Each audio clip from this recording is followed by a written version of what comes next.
All right, everyone. So this is Daniel, Shirley, and Jonathan Heeter. We're here with somewhat of a different version of the Red Zone. I know a few years ago we did one with Joe Kovac and me, and it was about highlights and talking about games. We're trying a little differently. We're taking the cue of the Seth and Gentry show, and our Bulldogs writer, and doing this just stand up, old school, extemporaneous speaking on teams. So if you see me looking in different places, it's because I'm looking at all the buttons on the iPad, or maybe I have some eyes that just wander away from the camera. So I'm not exactly sure where we're looking, but we'll try this out anyway, and maybe we'll be a little bit more high-tech next week. All right, Daniel, first week of the season.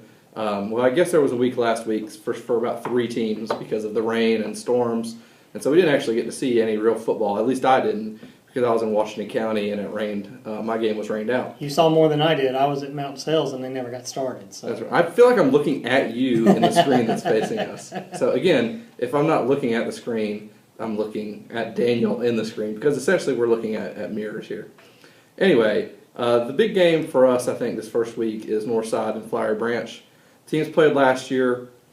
There was a lot of hype, and both teams are in the top 10, so that hype still remains, but there's some question marks. Northside maybe not coming into the season, just on paper, is as dominant as they were last year.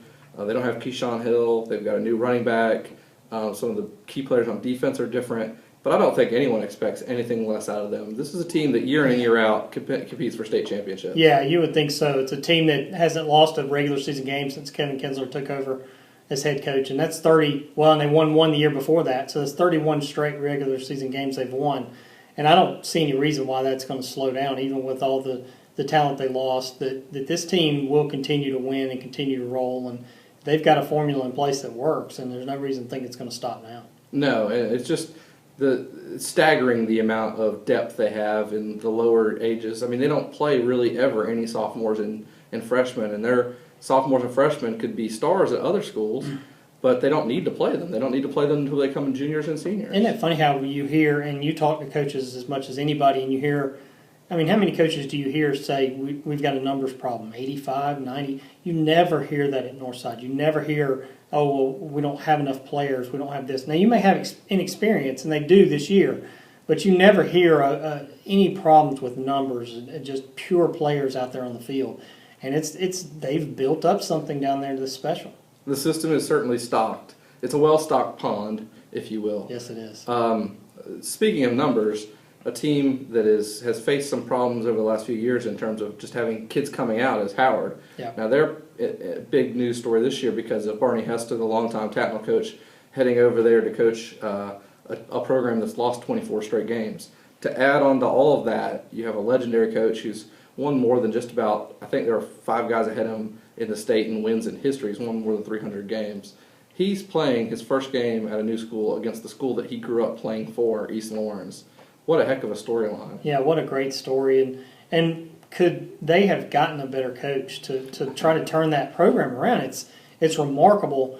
I can't ever in my career ever remember a program that has struggled like that has ended up with a coach like this. Usually when a team struggles like that, they have to take small steps as far as their head coaches. He's as good a head coach as we have in Middle Georgia and is one of the best in the state. And for him to take over that program, it's remarkable. And he doesn't lower his expectations. You don't hear him say, oh, well, we can't compete. They've never competed. No, he thinks they're going to compete. He thinks they're going to win. And he's ready to get that done. And again, similar to Northside, he's got a system in place that has worked. He trusts it, and he knows what he's doing, and will continue to do that. They're not going to win state titles or anything like that anytime soon, but I don't think there's any doubt they're going to be more competitive. I talked to some people who saw them at the Jones County game last week and said they looked remarkably better over what they looked last year. The difference, between obviously them and Northside is he doesn't have the feeder program. Right. Plus, this is his first year, so he hasn't really built up anything.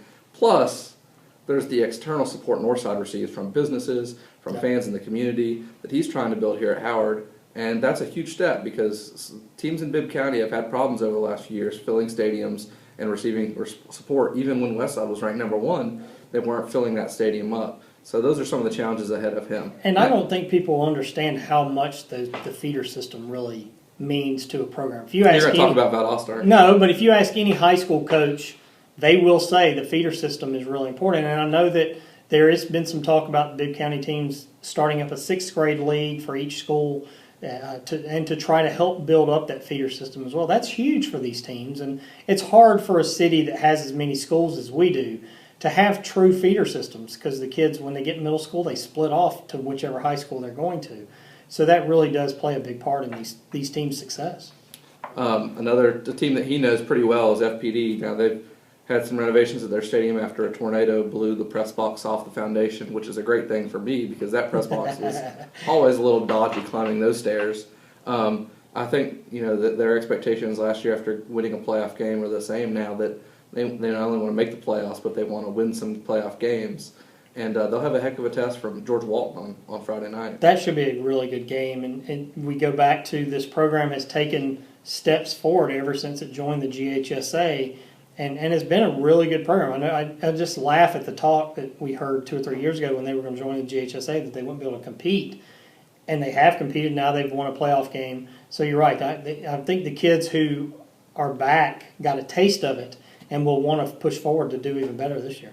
There's so many other storylines we can talk about. This week it's loaded with great games. Warner Robins Veterans is becoming a rivalry. Mary Persons Jackson is a huge game.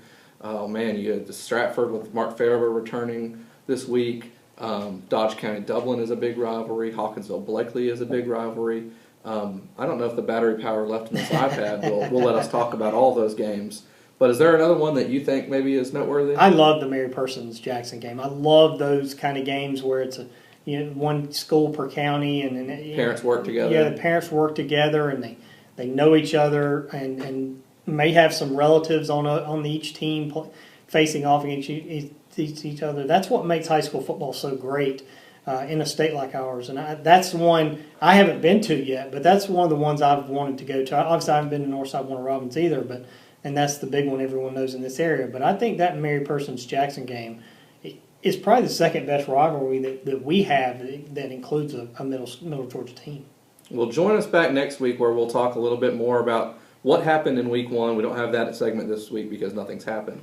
And the games that we're looking forward to next week. It should be a lot of fun. Looking forward to it. Yep, that's episode 1 of the Reborn Red Zone. Thank you.